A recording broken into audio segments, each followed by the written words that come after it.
tous les jours.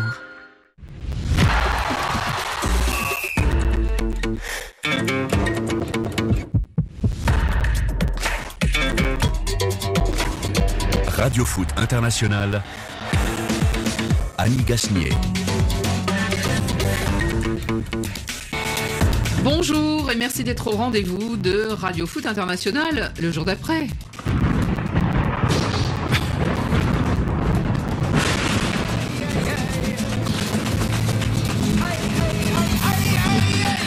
Aïe aïe aïe, quel enchantement et quel séisme sur la pelouse de Santiago Bernabéu hier soir. Les jeunes artistes de l'Ajax d'Amsterdam ont éliminé le Grand Real Madrid au terme d'une leçon de football en leur infligeant une très sévère défaite, 4-1. Une démonstration de football, le plaisir du beau jeu enfin récompensé. L'Ajax a mis fin aux 1000 jours de domination du Real, installé sur le sommet de l'Europe depuis 2016. Les champions aux 3 titres sont tombés. Vive leurs successeurs. Et justement, on se demande un peu quelles sont les conséquences, qu'est-ce qui va pouvoir se passer au Real Madrid. Eh bien, on va poser la question à un connaisseur qui a le cœur un peu madridiste peut-être aussi. Juan José Dorado, bonjour. Buenas tardes. Buenas tardes. La Marca faire part de décès en une. Est-ce que vous êtes en deuil, vous, Juan ? Aujourd'hui, tous les madridistes sont en deuil, forcément, mais pas uniquement parce que le Madrid a été tué hier soir, mais parce qu'il a été humilié. Il est beau de perdre un duel et perdre, mais être humilié comme on l'a été, c'est très très difficile pour les supporters du Real, mais comme pour tous ceux qui aiment le beau football, puisque le Real n'est plus cette équipe qu'on aimait depuis quelques années. Alors vous êtes un amateur de ce club de Madrid, mais vous êtes aussi un confrère, hein, vous êtes journaliste, oui, notamment pour la télé espagnole, et vous êtes déjà venu dans le studio de Radio Foot. Juan Dorado, qu'est-ce que finalement on peut imaginer maintenant ? Alors tout de suite, tout à l'heure Naïm Moniol disait la saison est foutue, ça veut dire quand même, mais ils doivent se battre au moins pour une de ces 4 places de Ligue des Champions, n'est-ce pas ? Effectivement, aujourd'hui, on sait parfaitement que le Real n'aura gagné aucun titre cette année, hormis, faut pas l'oublier non plus, le mondial des clubs qu'ils ont remporté fin décembre, début janvier.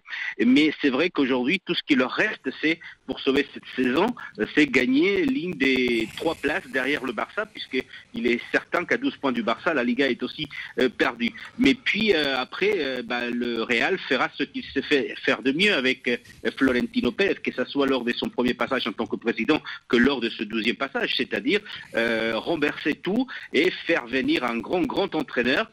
Il va falloir décider qui et très rapidement pour qu'il puisse préparer la saison 2019-2020 et surtout aller chercher ces joueurs emblématiques, ces joueurs qui vont marquer les années futures, les années à venir pour le Real Madrid et pour le football mondial. On sait que Florentino Pérez l'a toujours fait.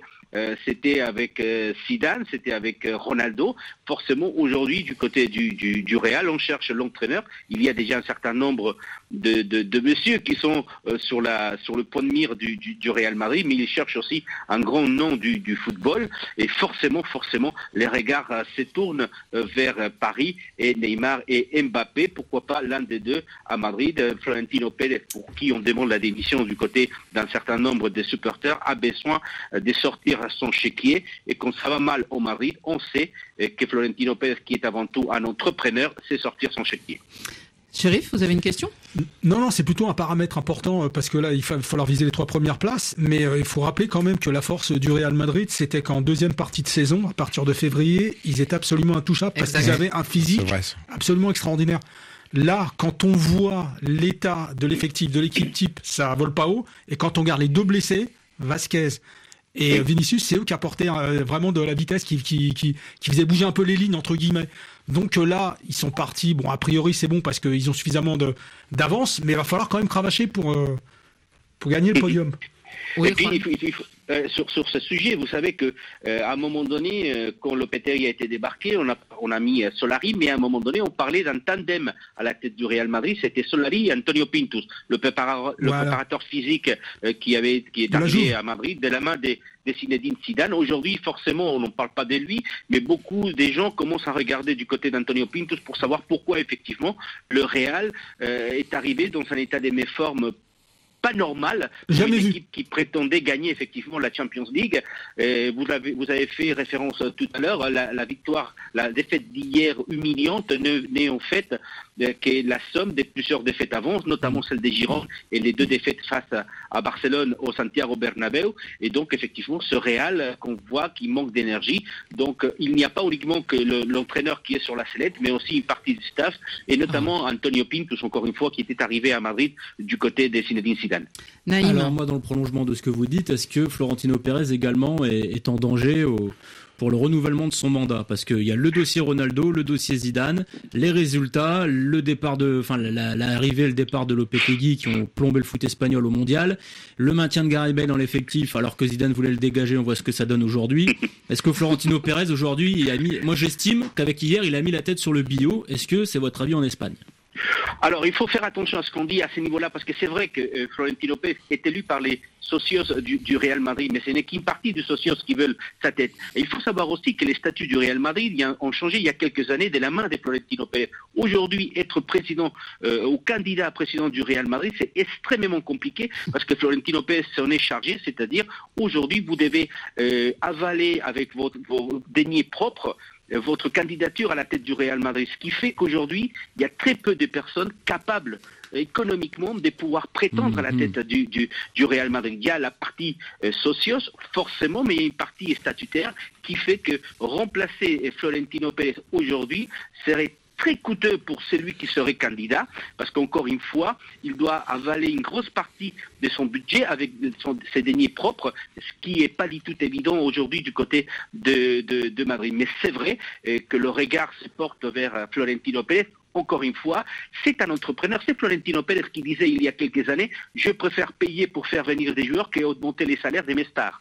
Ça, c'est Florentino Pérez. Donc aujourd'hui, il est prêt à sortir son chéquier, faire venir un grand entraîneur, faire venir un ou 2 grands joueurs de qualité mondiale pour effectivement retrouver les faveurs de Santiago Bernabéu. Et on sait qu'il est capable de redonner aux supporters du Real l'envie de continuer à rêver avec cette équipe. Ouais. Le surnom de Florentino Pérez, c'est Sepp Blatter en Espagne.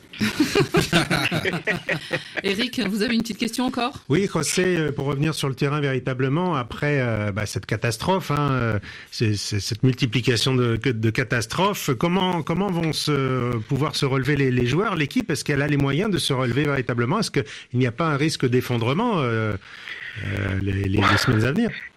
Alors, risque d'effondrement, d'abord on va faire confiance à Sergio Ramos qui n'était pas hier soir parce qu'il était suspendu, vous vous souvenez Quelle erreur lors du match aller. Oui. Quelle faute, hein. Donc il était suspendu, c'est un meneur d'homme, c'est un homme qui dirige son vestiaire, mais effectivement il y a des dossiers auxquels il va falloir trouver une solution. Pourquoi hier Isco n'était même pas dans les 18 qui étaient convoqués face à l'Ajax? Pourquoi Mariano qu'on a fait venir de France n'était pas non plus convoqué? Pourquoi Marco Asensio n'est pas un titulaire quand on pensait qu'effectivement il devait être l'un des titulaires de ce nouveau Real Madrid? Et surtout, qu'est-ce qu'on fait avec Gareth Bale qui n'était pas parti parce que c'est Zidane qui est parti d'abord et Ronaldo, et donc on a décidé de le garder.